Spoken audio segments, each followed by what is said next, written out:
보험을 가입을 했는데 더 싸게 가입을 할 수 있다고요? 만약 여러분들이 가입하신 보험이 20만 원인데 똑같은 보장에 15만 원으로 가입을 할 수 있다면 여러분들은 가입을 하시겠습니까? 정답은 무작정 가입을 하면 안 된다는 겁니다. 많은 분들이 이렇게까지 보험료 차이가 나면 무조건 해야지 이렇게 생각을 하시겠지만 현실적으로 생각을 한번 해보셔야 합니다. 만약 20만 원짜리 보험을 내가 이미 7년을 납입을 했다면 1680만 원이지만 앞으로 남은 납입 기간 동안 3120만 원을 더 납입을 해야 합니다. 하지만 만약 15만 원짜리를 처음부터 납입을 한다면 3600만 원을 내야 합니다. 그럼 결국 480만 원을 더 납입을 해야 하는데요. 여기서 중요한 포인트는요, 진짜 리모델링은 무조건 해지하고 새로 가입을 하는 게 아닙니다.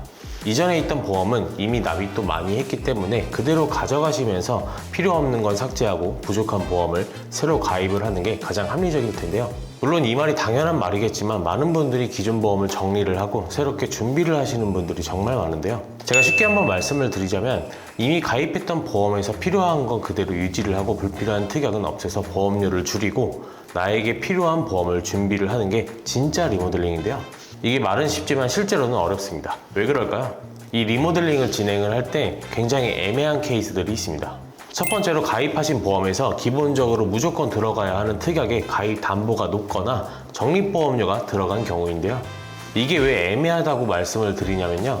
예를 들어서 내가 불필요하다고 느끼는 상해사망, 질병 입원 일당, 암 수술비 특약과 적립보험료를 감액하거나 삭제하려고 가정을 했을 때 원하는 방향대로 감액이나 삭제가 된다면 다행이겠지만 그게 안 될 수도 있습니다.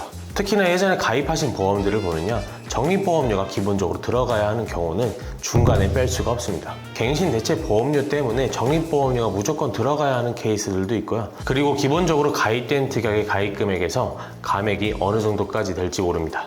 쉽게 말씀드리자면 보험료가 10만 원인데 적립보험료가 전체 보험료 20% 이상 무조건 가입을 해야 하는 상태라면 굉장히 애매해지죠.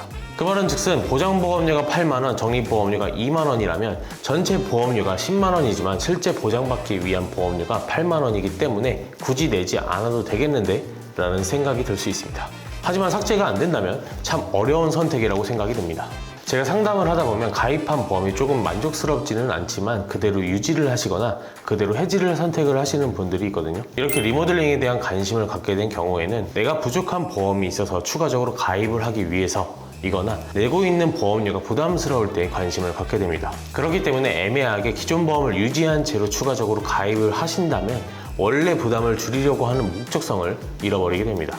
부족한 부분을 추가한다면 아무래도 원래 생각을 했던 것보다 보험료가 부담이 되거나 내가 납입을 할 수 있는 보험료 대비해서 보장이 추가된 특약들이 만족스럽지 않을 수 있기 때문에 결정을 정말 잘 하셔야 되거든요. 하지만 명확하게 어떤 보험에서 이렇게 감액이 된다라고 말씀을 드리고 싶지만 사실 해보기 전에는 알 수가 없습니다. 그렇기 때문에 제대로 된 상담을 통해 진행을 하셔야 하니까 무작정 정리를 하고 새로 가입을 하는 것보다는 기존 보험 먼저 체크를 하시는 것이 가장 중요하다고 말씀을 드리고 싶습니다. 두 번째로는 실손특약이 있는 경우인데요. 이 실손보험은 사실 보험의 틀이라고 불릴 만큼 굉장히 중요한 보험이라고 많은 분들이 생각을 하십니다. 왜냐면 현실적으로 우리가 혜택을 가장 많이 보는 보험인데 이 실손보험이랑 함께 가입된 보험들이 있는데요.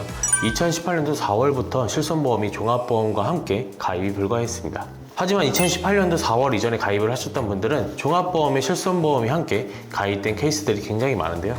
이런 케이스는 두 가지의 선택이 필요합니다. 기존 실손을 전환을 하거나 그대로 유지를 하거나입니다.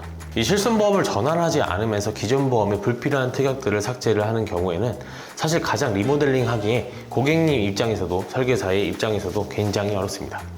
왜냐면 일단 기본적으로 앞서 말씀드렸던 것처럼 실손보험의 전환이냐 유지냐 이 두 가지의 선택을 하셔야 하기 때문입니다. 근데 왜 해지가 아니라 유지하거나 전환이냐면요, 실손보험을 해지를 하면 새롭게 고지를 하고 가입을 하셔야 하는데 아무래도 병력이 있다면 오히려 불리한 조건 속에서 가입을 하실 수도 있기 때문에 기존 실손이 있다면 오히려 전환을 하시는 것을 추천드리는데요. 하지만 새로운 실손으로 전환을 하게 되면 현재는 4세대 실손이지만 추후에는 새로운 실손이 나온다면 그 실손으로 전환이 되기 때문에 보장적인 측면에서 줄어드는 부분이 있기 때문에 고민을 하시게 될 겁니다.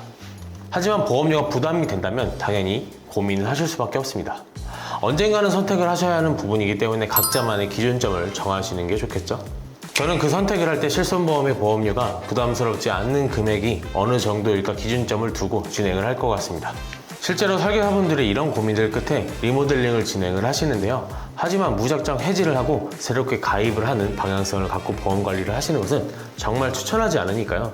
앞으로는 제대로 된 보험 관리를 하셨으면 좋겠습니다. 저는 개인적으로 3세대 실손보험을 갖고 있지만 재가입 주기로 인해서 33년도에 새로운 실손보험으로 전환이 될 겁니다. 지금의 1세대, 2세대 실손보험을 갖고 계시는 분들처럼 똑같이 저도 고민을 하게 될 텐데요. 실손보험 부직업권에 대한 사례들을 살펴보면 앞으로는 점점 실손보험에 대한 보장이 줄어들 거라 생각이 드는데요.